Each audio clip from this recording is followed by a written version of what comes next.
Do you want to know how good organisations become great organisations? If you do, this video will help you. I've used NotebookLM to research this subject, looking at 9 sources to create an explainer video on Good to Great, the book that was written by Jim Collins. The video gives a very good, succinct, brief overview of the information contained within his groundbreaking book. I'd recommend that you buy the book and read it yourself. In the meantime, look at the video and tell me what you think. Have you ever wondered why some organizations completely crush it during a crisis, while others just fold? Today, in this explainer, we're diving straight into the core mechanics of building real organizational greatness and surviving turbulent times. We've got a lot of ground to cover, so let's get right into it. It really all boils down to one massive mystery. Why do some companies make the leap to greatness, while others, well, they just don't? A huge majority of good companies just stay good, but a tiny elite fraction achieve total long-term supremacy. So what's their secret sauce? To figure that out, we're pulling out the ultimate playbook, Jim Collins' massive 2001 hit, Good to Great. And look, this isn't just another management self-help book. It's a rigorous, incredibly data-driven study that basically flipped the script on how we understand leadership and momentum. Here's our roadmap for today. First, the Good to Great leap. Then we'll cover the right people and leaders, confronting the brutal facts, the hedgehog concept, a culture of discipline, and finally, we'll wrap the whole shebang up with the famous flywheel effect. All right, part 1, the Good to Great leap. See, true greatness, it's not a magical accident. It's highly deliberate. And to prove it, let's look at this number 11. Collins and his team literally spent 5 years crunching data on over 1,400 companies. From that massive pile, they narrowed it down to an elite 11. Just 11. These companies managed to sustain stock returns at least 3 times the market average for 15 straight years. And they did it completely independent of whatever industry they were in. Pretty mind-blowing, right? Moving on to part 2, the right people and leaders. The absolute foundation of greatness, it's the people. Now, we usually picture the classic CEO as this larger-than-life, incredibly ego-driven superhero coming in to save the day. Well, actually, scratch that. The data shows the exact opposite. The truly great companies had what Collins calls level 5 leaders. These are people with this wild, paradoxical mix of extreme personal humility and just ferocious professional will. Take Darwin Smith at Kimberly-Clark.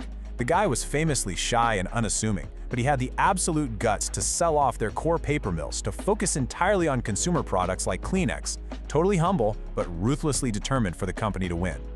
So what's the very first move for a level 5 leader? As Collins puts it, first who, then what? Basically, you've got to get the right people on the bus and kick the wrong ones off before you even try to figure out where to drive it. Look at Wells Fargo. Back when the banking industry was going through this massive deregulation, they didn't panic and immediately draft some crazy complex strategy. Nope, they just hoarded talent. They brought in an endless stream of absolute rock stars because when you've got the right people, adapting to a shifting landscape is a whole lot easier. Section 3, confronting the brutal facts. Okay, this is where we hit the wall of reality.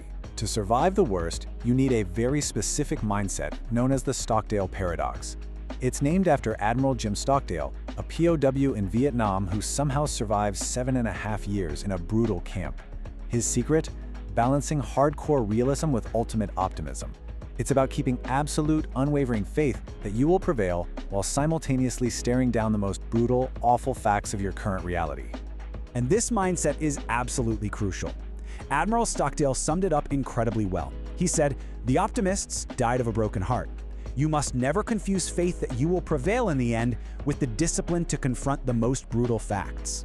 See, he noticed that the guys who kept saying, "Oh, we'll be out by Christmas," they eventually just lost hope. When those false timelines failed, they literally died of a broken heart.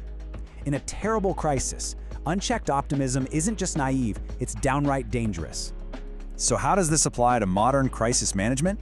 Think about a global pandemic or a huge economic crash. Leaders have to pivot immediately.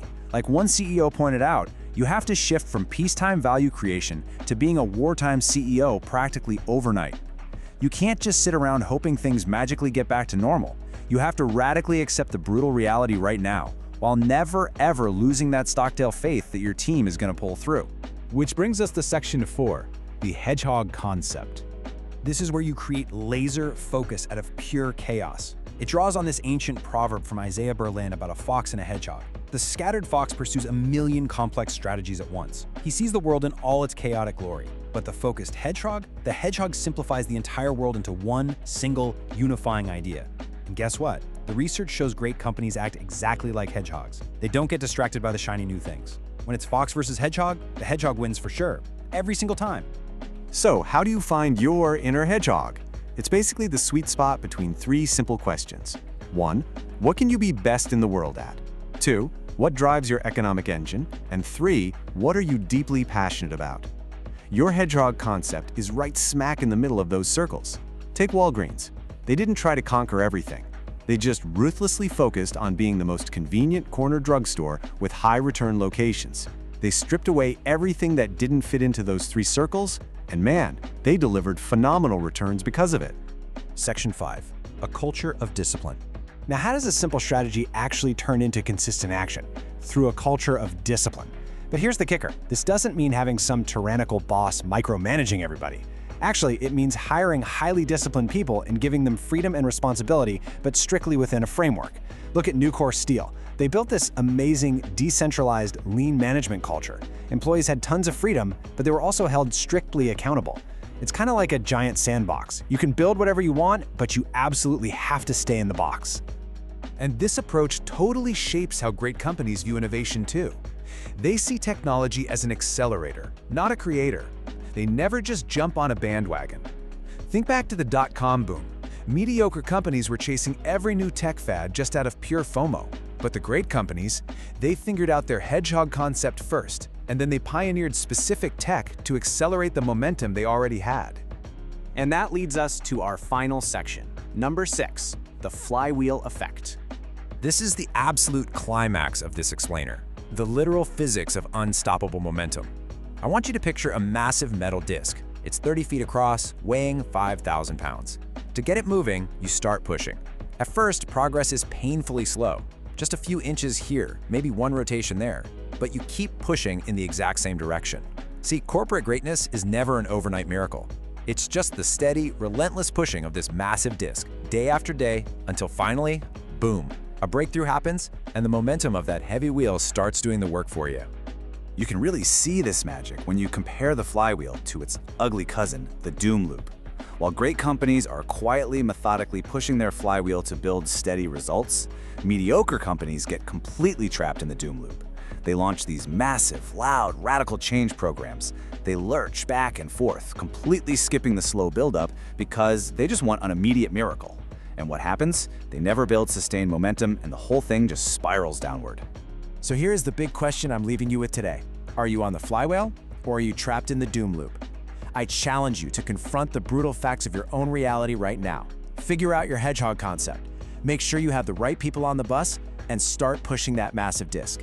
Because greatness, it's absolutely not an event. It's a choice. Thanks for joining me on this explainer, and I hope this leaves you fired up to build some unstoppable momentum. Catch you next time. Excellent. If you made it this far, please hit the like and subscribe. Thank you for watching this far, and leave a comment.